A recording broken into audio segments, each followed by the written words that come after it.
Okay, hi, welcome to SBR Sports Picks. My name is Peter Loshak. He is Jimmy the Bag, and today is October 5th, Thursday, October 5th. This is the morning show that Jimmy and I do every day at 10:30 Eastern Time, where we give our official picks. And very relieved to be able to come in here and say, Jimmy the Bag, first day. Small winner for both of us. High five. Not too shabby, Jimmy the Bag. Just one pick for you. I went 2-1. One of them was a dog, so just one day. But I'll take it, and I'll tell you what, it's a lot better to be starting out that way than behind the eight ball, Jim the Bag. Absolutely. Nice to get a win under the belt. Absolutely. Don't get too crazy though, because this year you're up only. You know how many units you're up now? 1 unit, right? Now, you know how many losses that would take to put you negative? 1 loss, right? So you got to be very careful. Pride, you know the phrase "pride goeth before the fall."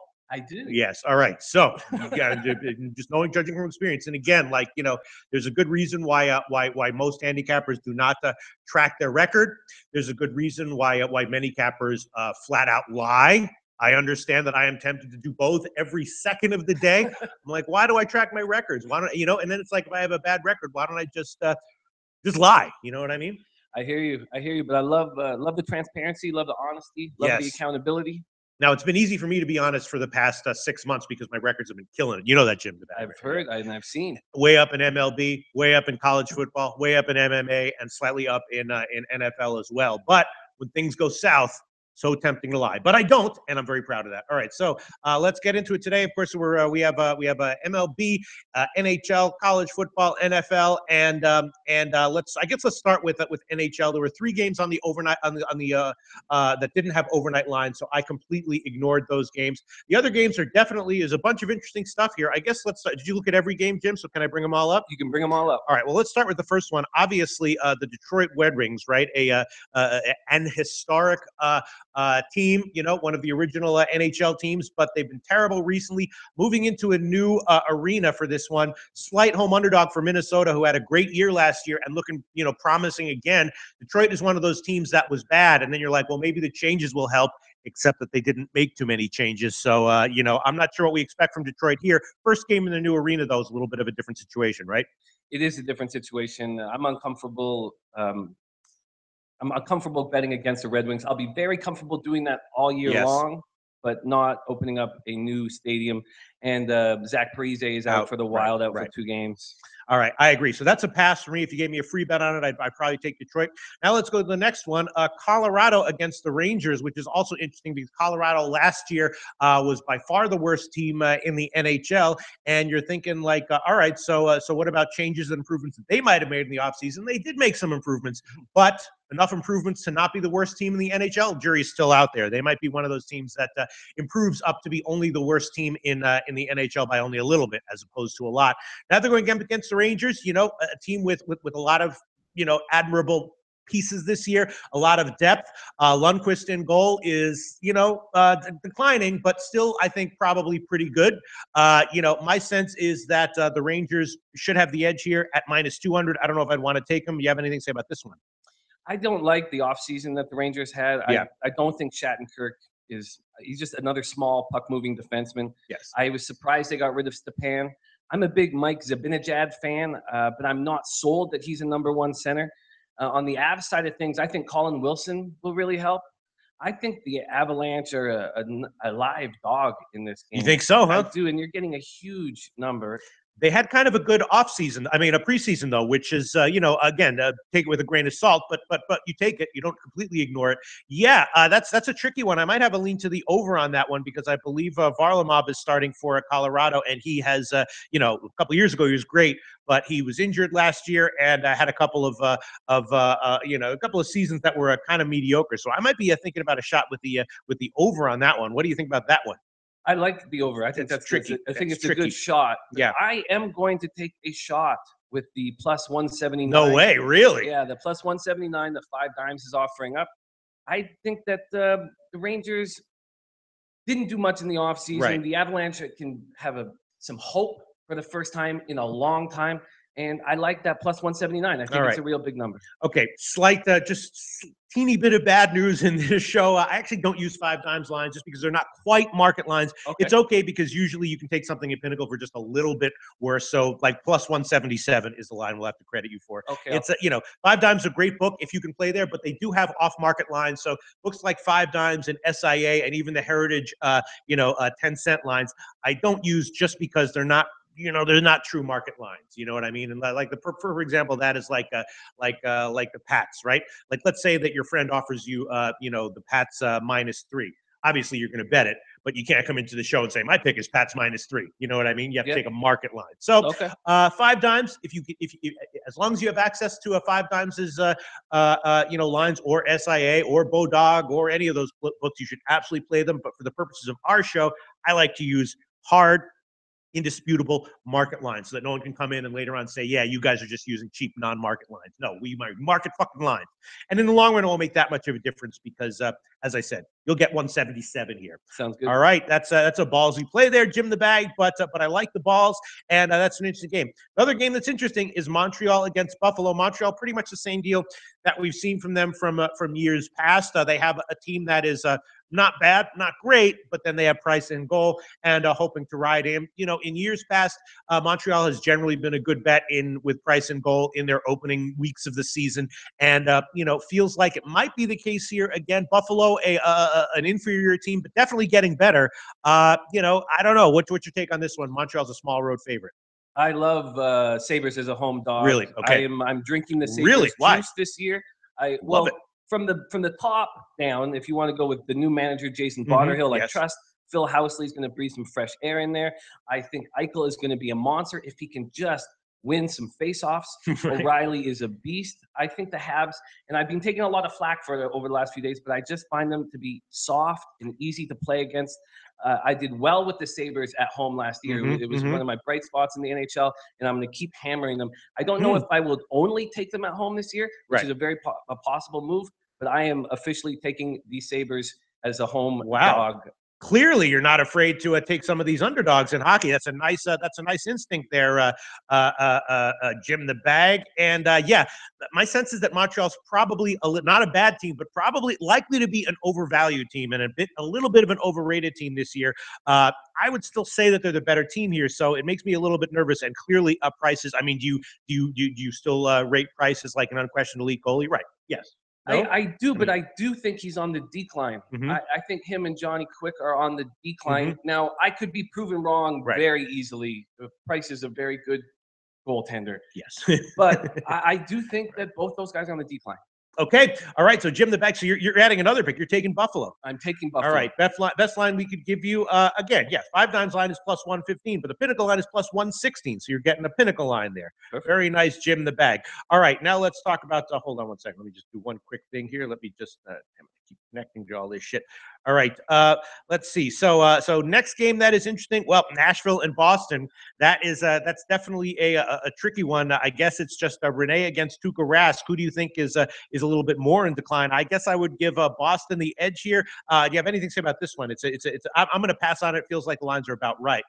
I'm going to pass on this game as well. I was very surprised after the Bruins ripped off the 18-8 and 18-8-1 run to make the playoffs that they did nothing in the offseason. Right. That was a surprise. I think that the Colin Wilson loss is big for the Preds. Lost James Neal to Vegas.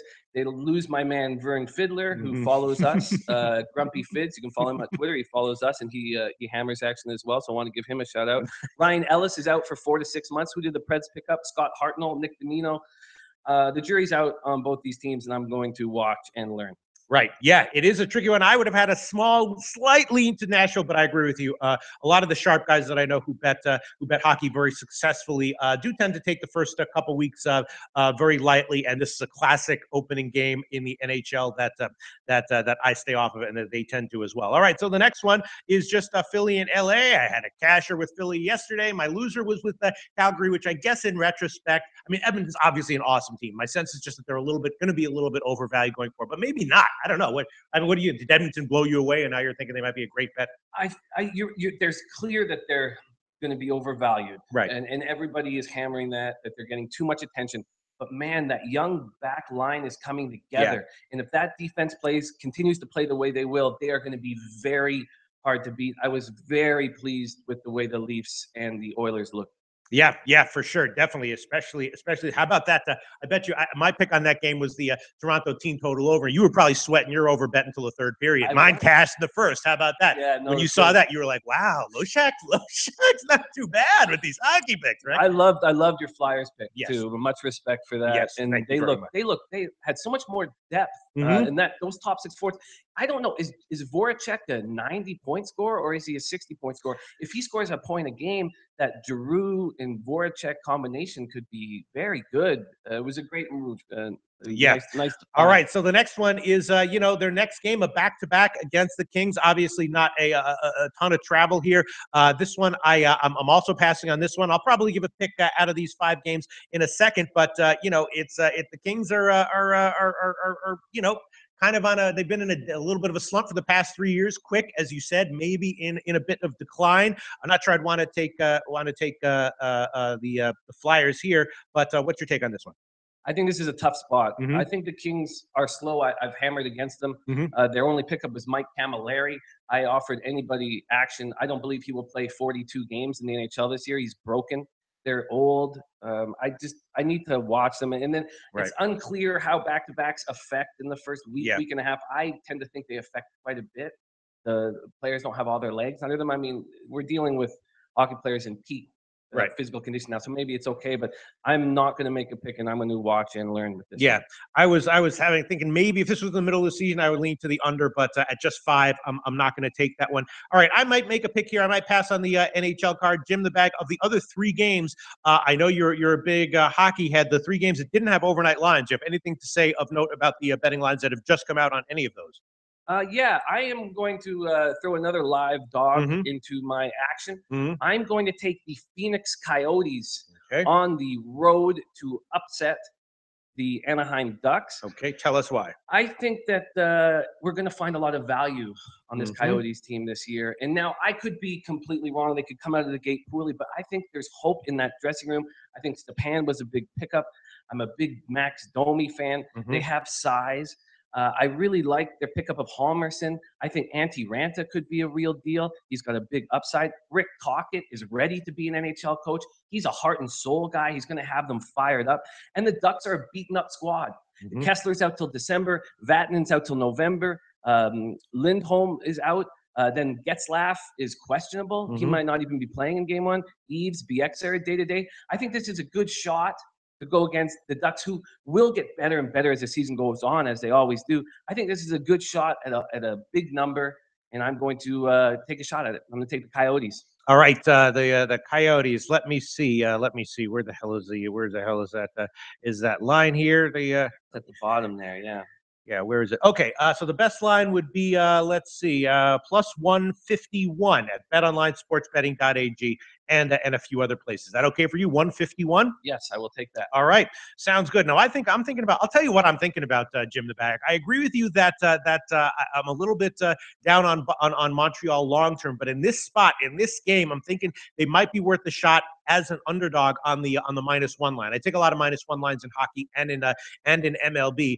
I'm just willing to bet that Carey Price stands on his head, as they say in this game, and that they might be a good bet, not necessarily on the money line to win as a small favorite, but on the -1 line with a little bit of volatility thrown in there as a decent sized underdog. But you're loving Buffalo here. How much you love? I'm loving Buffalo so much. So much. That's your favorite pick out of all of them. That's my favorite pick out of these 3, absolutely. And maybe I'm making that recency bias mistake because I was successful with them last year. Wow, you know what recency bias is? I do. Okay, all right. You're not as dull as you look. All right, okay. No, I'm kidding. I'm kidding around. I'm kidding. You look smart, and you are smart. You look smart, and you are smart. But okay. I could be, but so far as the season starts, I will begin by taking the Sabres every single home game to start the year, and we will track and see if that's successful. I think I'm going to get value there. I think, and they had a great home record last year, and it got better as they got healthier. They had a lot of injury problems in the beginning of the year. I have taken one of my futures bets. I have the Sabres to make the playoffs at plus 400. So I'm drinking the juice. I think Eichel is a monster. He could be a top 3 scorer. O'Reilly is your centerman in very tough situations. I mean, their defense needs to step up, and Ristolainen needs to show he can be a number 1 defenseman. There's a lot of questions, but I like Buffalo this year. I think I'll find a lot of value. Okay, so we got 3 underdogs for you: Phoenix, Buffalo, and Colorado. If you win just one of them, it won't be that bad of a day. Slight losing day. If you win 2, you're up. If you win 3, you're God. If you win 0, you know, it's a losing day. But no shame. You're taking a bunch of underdogs there. 3 underdogs from Jim the Bag. I'm going to think about it. Maybe I'll pass on the card. Maybe I'll throw it on at the end of the show. But let's get to some of the other sports that we got going today. Let's get to. Let me bring it up. All right. I guess let's start with. Well, I guess let's start with MLB. Definitely, I'm passing on these. I don't bet MLB playoffs that much, although once in a while I do. But you know, today's games, it's just a classic situation. We see what these teams do. You know, they pull starting pitchers unexpectedly. They throw in relievers. They mix stuff around. Obviously, Sale against Verlander. Verlander absolutely lights out since Houston picked him up. Sometimes those big veteran free acquisitions don't pan out. They're big duds. Verlander couldn't have panned out any better. That doesn't necessarily mean he's going to be lights out here. And Chris Sale, I had a great read on this guy, Chris Sale, at the end of the year. He was bad in about half of his starts, and I was fading him in a bunch of those, and in general, had a good read on him. But, you know, so you don't know what you're going to get from him. Looks to me like the line is pretty much dead on. Maybe again a slight lean to the over. And then in the Yankees in Cleveland, Sonny Gray against Bauer. Guess I would have a slight lean to Cleveland there. If the line was a little bit lower, I might actually bite on it. But obviously, Yankees a strong team. Trevor Bauer, another guy who I was jumped on the Trevor Bauer train pretty much as soon as it left the station. I followed baseball very closely this year, Jim the Bag, and some of the trends that we saw in the second half of the season. You know, I was up 40 units in MLB from July 5th up until the end of the season. Wow, that's very 40 impressive. units. And some of those units came from betting on Trevor Bauer to be good. He made a change. He has a knuckle curve.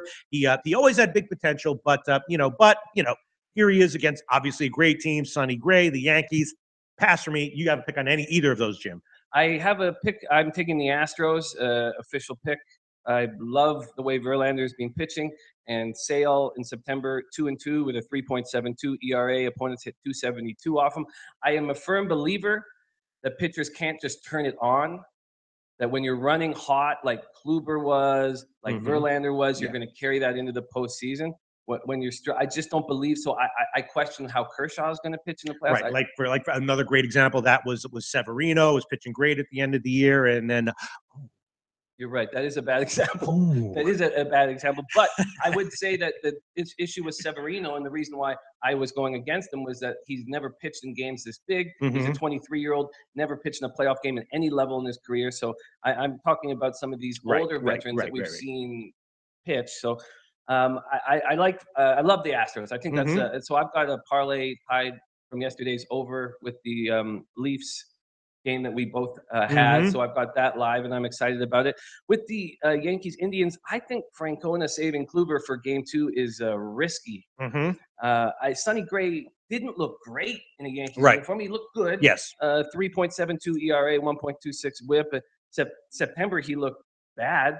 Is that fair to say? I mean, he went 2 for 4, 4.5. Yeah, no, I agree. The point is well taken. We don't have to put too fine a point on it. Yes, absolutely. But but I'm not gonna. I would lean to the over 8.5, but I'm gonna watch this series. I think the Yankees gonna be a very tough out for the Indians. This is not an easy matchup. Sure, and the Indians, of course, for much of this regular season, were a terrible bet at home, way overvalued. So I don't have any pick on either of those games. And I guess, I guess since it's the playoffs, we may as well not have you make official picks on MLB. Because season's almost over. You know what I mean? Or you want to? I would like to make. Okay, all right. What do you want to give? I'm going to take the Astros as an official pick. I love. All right, just on the money line. On the money line. All right, best line would be gotten bet up a little bit. It opened at about -119. Best line right now would be -130. -130 at Pinnacle. All right, and then let's get to the football games tonight. In college, I already gave a pick on the college game earlier in the week. I did give the under 65 in Louisville, NC State, and that line first dipped down to 64.5, then went all the way up to 67, and has recently come back down a little bit. Obviously, that is a very treacherous thing to do because, of course, Lamar Jackson for Louisville, and NC State does have a lot of vulnerabilities in the secondary. But I'm assuming that there's going to be, or I'm hoping now at this point, because the total did get bet up, that that NC State is going to employ a sort of a more conservative offensive game plan to keep the ball out of Lamar Jackson's hands, and that the line will. The final score will sneak under. As I sit here right now, I like it less than I did when I gave it, obviously, but I'm okay with riding it. Hopefully, I don't get burned. I'm not going to take it back, even though I could at 65.5. But I will. That's an official pick that I gave earlier in the week, under 65, Louisville, NC State. And as far as the spread is concerned, that's another tough one because Lamar Jackson very well rested. Of course, Louisville has played 2 cupcakes recently, so he's actually only played half those games, so he's very well rested. He's obviously been improving this year. His passing is better. NC State does have a vulnerability in the secondary, as I said. So the injury issue though favors NC State. Louisville's top receiver is going to be out. NC State might be getting back a defender. So the spread is a tricky one. I would lean NC State getting the points, but my pick on that one is under 65. Jim, I know you don't follow college football that closely. If you look at this game or not, I did. Study this game. I like the under as well. I think that's the move here. It's Louisville's getting back their All-American cornerback Jair Alexander. Could be helpful. I think that the Cardinals are susceptible when you steamroll a team like Murray State. You're not really as focused as you would be if you're playing top caliber talent. And this is a different, I know last year that this was a 54-13 blowout. That's not going to happen, I don't believe.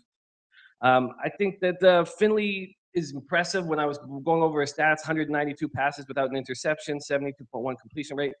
But I would lean under. I was impressed. Bradley Chubb is a beast, 12 tackles for a loss, leads the conference. I would definitely lean under. You would lean under. Yeah. All right. So do you want to make that an official pick or not? I'm going to go with you. I'm going to ride with you and make that an official pick. There's a slight chance that I could get a push and you could get a win because I had to take 65. We can give you 66 minus 105 right now at BetOnline sportsbetting.ag. All right. So let me see. NC State under 66. All right. So Jim, I have from you 5 official picks already. Just make sure I'm not forgetting anything. In hockey, Phoenix, Buffalo, Colorado. Right. In MLB Houston, and in college football, NC State under 66. And now let's get to the very interesting NFL game, which is New England and Tampa Bay. Obviously, we've seen what the deal has been with New England. Very, very questionable defense. At some point, you have to assume that Belichick is going to be able to figure it out. Here on a short week, early in the season here, not sure if he's going to be able to figure it out here. The Pats, of course, though, great off of a loss historically, and we already saw them as bad and vulnerable as they are this year. After the Chiefs lost, they came right back and got a nice margin win and cover against the Saints, who are also not an undervalued team this year. The Saints are a team that the Sharps have been tending to bet on. So, that road bounce back win by the Pats is pretty impressive, everything else notwithstanding. So we got 4.5. It's a split market here. Greek has 4.5. Everyone else has 5. Heritage and BetOnline sportsbetting.ag has 5.5. So definitely uncertainty within the market. Total's gotten bet down a little bit to 54 or 53.5 from 55.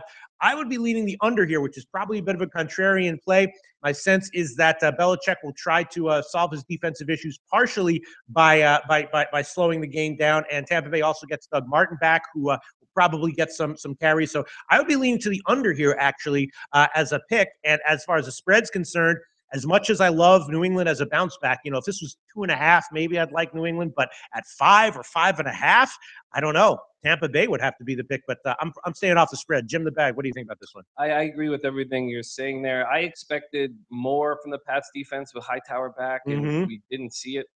I don't know what to make of the Patriots. Anytime Belichick loses, you want to hammer him that next game, and I can't do it. Now, the Bucs have underwhelmed clearly as well. The Brent Grimes injury really hurts them. It's unclear what Doug Martin's going to do. Jaquiz has looked good. So there's so many questions with these two teams, and I'm uncomfortable making a play on this game.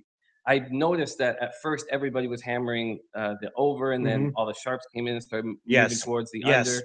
And I'm not saying I'm a sharp, but I am saying I'm leaning towards the under. It is a bit of a contrarian play, and yeah, as far as giving that as an official pick, I don't know if I want to do that. I have to think about that, but I'm definitely leaning that way.